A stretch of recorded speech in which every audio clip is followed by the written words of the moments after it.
Hey guys, Ruby here with Unorthodox Aquatics. Oh, I just got off work. I am hot, I am dirty, but I went to the post office on my lunch break and I have this box. So let's open it and see what's in it.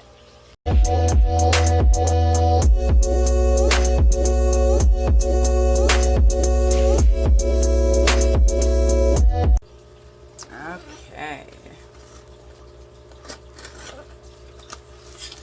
Using a box cutter instead of that shady butter knife from last time. Everyone was concerned I was gonna kill myself with the damn thing. Oh, look, and they're just sitting all nice. Oh, wow. This is interesting. It's one of those like rubbery bags. Like virtually zero oxygen in there, but everybody looks alive. This is 25 tilapia fingerlings. And I'm going to show you guys my single adult female blue tilapia that I have. That's this species as well, blue tilapia. So I am going to get situated. I'm gonna go clean up for the rest of the video, and then we'll talk some more about tilapia. Okay guys, I'm back, and I actually have already acclimated and let these little tilapia fingerlings go behind me in this 55 grow out. But before I show you them, I want to show you my adult female that I have and talk a little bit about the tilapia first. Let's go. So here I am in front of this 40 tall where I keep a single female blue tilapia. She is waiting. I'm still waiting for that flower horn to go. So he is on his way out, hopefully by the weekend. And she will be getting a nice 65 gallon, and I'd love to find a male for her. But let's check her out and chat a little bit about tilapia. So this is my adult female. Gorgeous, gorgeous, gorgeous fish. Honestly, probably my favorite fish right now too. Tilapia, they are native, the blue ones at least, the blue tilapia are native to Africa and the Middle East. And they are just a stunning cichlid. Look at that beautiful orange eye.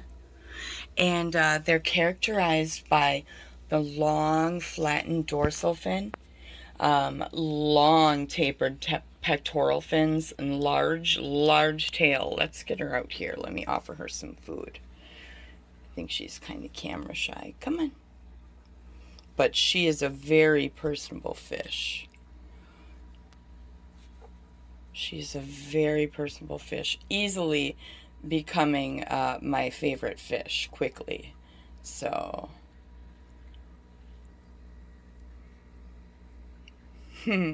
those black bars that go vertically, those come and go with the environment or stress.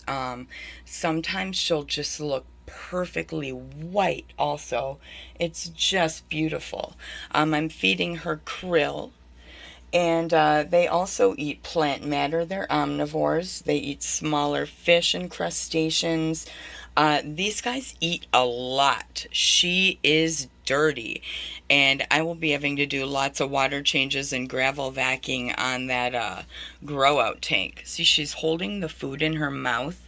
These guys are mouth brooders, so that's why you can see she's got it down in her chin, kind of. You can tell she's just holding it there like she would a clutch of eggs or fry. Just so gorgeous. So although these guys are native to Africa and the Middle East, they are here in the States. They were released here by government officials in the 60s for food source, like tilapia farming. You hear a lot about that. And also for control of certain wild aquatic vegetation. So they've also been known to be released by hobbyists in southern states things like that, where they don't naturally occur. So, yeah, let's take one more closer look at her. Now she's got the dots on the side are coming in a little more. I want to get on film her actually changing the colors of her stripes. It's so gorgeous to see. I can just stare at her, watch her swim around and change. So the populations in the U.S. of these guys have blown up since being released in the wild here, due to their hardiness and voracious appetite. They eat a lot, and they're fierce predators. So they are a force to be reckoned with in our natural ecosystem here in the United States. So, an interesting thing is that since tilapia has been released in the US, their populations have just skyrocketed. They're thriving here now in the southern areas. They've been reported in at least 10 states. And in areas where they're more isolated and in tighter areas, they have overtaken the communities and have either pushed out or eaten the natural populations of fish there, so that they are dwindling.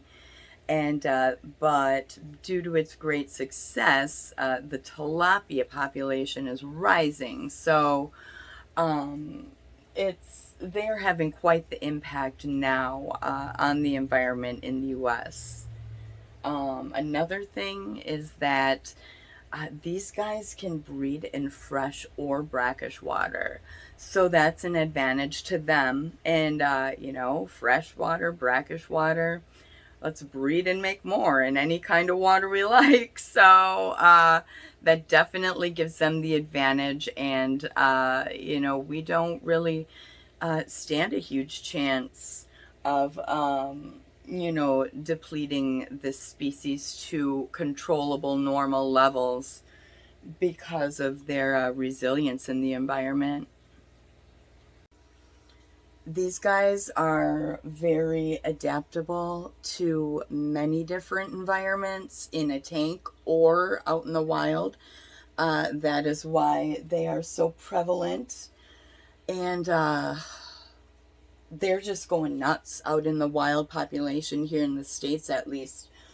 And they defend their beds. Like if you get into a tilapia spawning bed, they will chase you out. Back a couple months ago when I was peacock bass fishing in Florida, we came across a tilapia spawning bed, and they were just nuts. They would like come up on the boat and then back up, and they would come, they just are super ballsy and brave, and they want to reproduce and get more of themselves out there. I mean, naturally, such as the way of the order of life, right?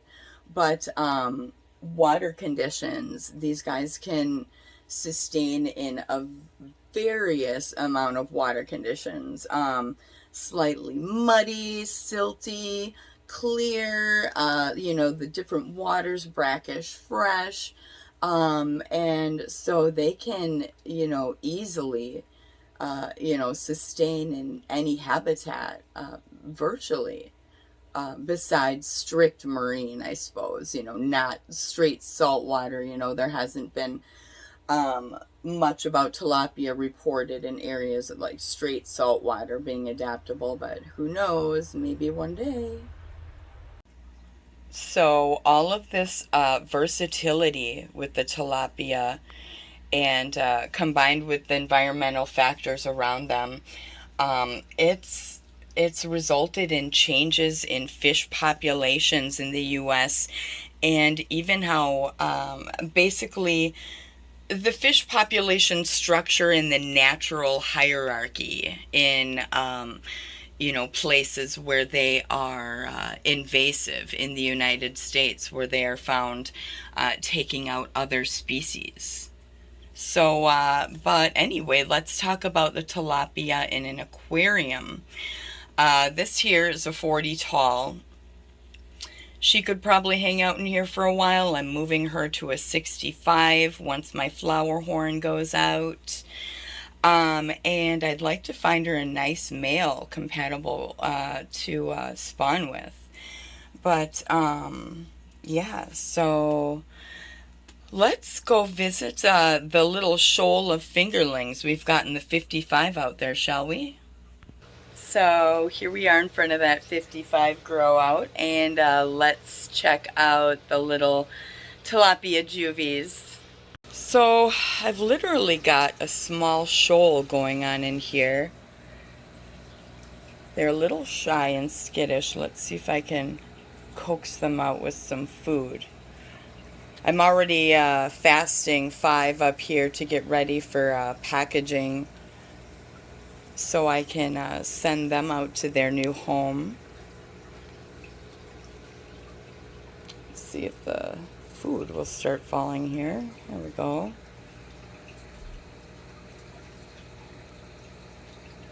They are hungry.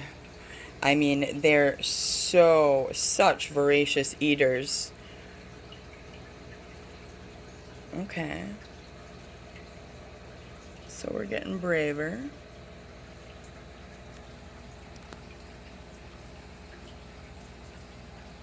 You should have seen them fighting over a big piece of krill. It's like they were playing soccer with it.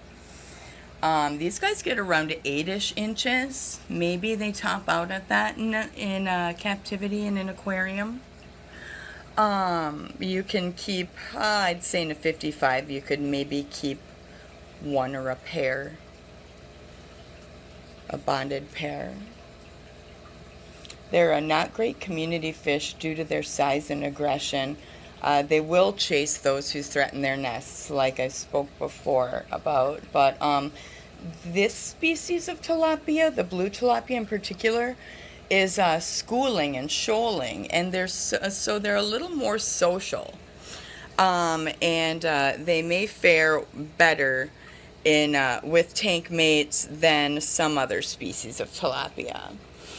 I guess with tank mates, I'd just choose other fish of similar size, tank and water requirements, and temperament as well.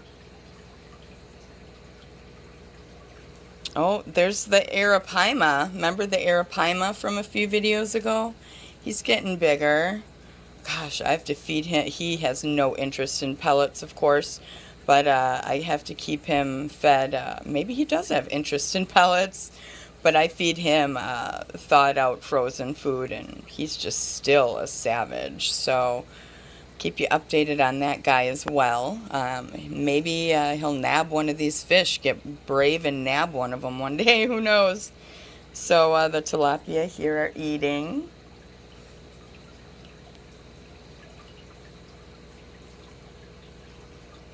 I guess with tank setup for these guys, I would provide them with hiding spots and 1 or 2 claimable territories, since they are a territorial fish. Providing them with more hides and territories to claim is going to help curb their aggression, and it's going to make them more relaxed towards their mate or other fish species in the tank. So they also love sand. A lot of people do tilapia bare bottom because they're pretty messy, but they love to move the sand, pick it up and in their mouths and move it around, and they nest that way in the wild and things like that. So, but otherwise they have a great temperament and personality, as you saw with my female in there. Yeah, that's basically the gist on it. Let me know if you want some tilapia. We're back with this tank just so I can show you quickly how I scape it artificially. You may not want to use plants in your tilapia tank because they do nibble them unless they are specifically for food, but you know, they will eat the plants and they will also uproot them, you know, with their cichlid and natural like digging and nesting behavior. So I would beware when trying to choose a real plant, maybe something sturdy and hardy like a nubius, you know, something that doesn't need a substrate, but you know, can grow successfully with this species of fish being around. Well, guys, that was me, Ruby, with Unorthodox Aquatics. Thanks for stopping by. You saw my unboxing and my tilapia, blue tilapia female adult here, and as well as the fingerlings I got from the unboxing. So thanks for coming by. Thank you for watching. Subscribe if you like or not. Check me out on my OnlyFans if you want. Otherwise, you guys have a great night. Bye.